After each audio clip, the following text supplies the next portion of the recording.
Hari ini kat sini saya mau ikat satu pelambut untuk umpan lilin atau umpan cakwe. First saya guna ini tali benang kuning ni.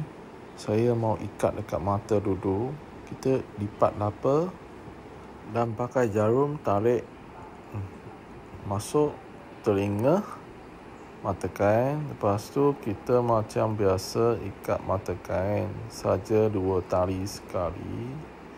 Saya pusing 4 lau. Bila 4 lau sudah itu tali sudah kira 8 kali lah.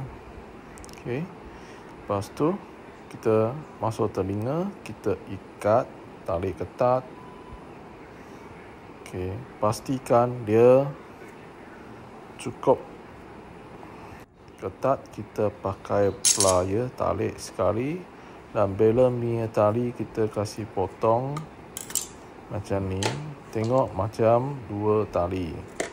Tak apa, 2 tali dia nanti kita ikat satu layer dekat luar, tengok dia dapat kasar sikit. Senang kepalkan macam umpan lilin atau umpan mau buat macam cakwe. Okey.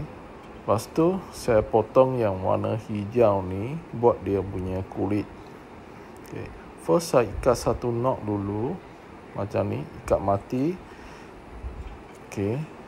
Saya ikat dekat pelambut mata kain ni, ikat satu knot, sangkut dia tak lepas, sudah kira okey. Macam ni. Lepas tu kita sambung ikat knot saja. Macam ni. Sekali lagi. Okey, ikat sampai dia habis.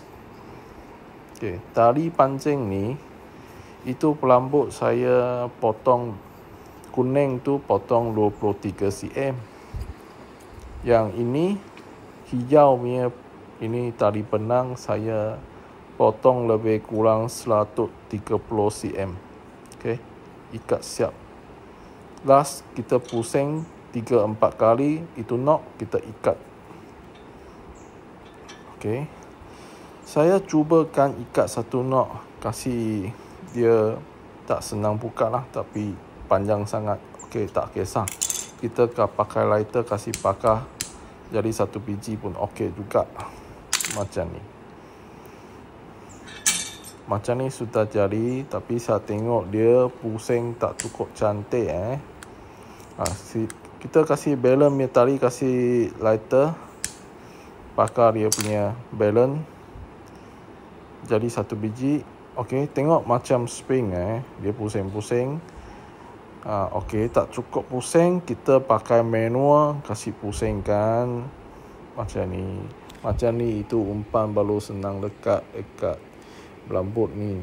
Okey, sudah jadi. Ini sesuai main umpan putih atau umpan tepung. Selamat mencuba.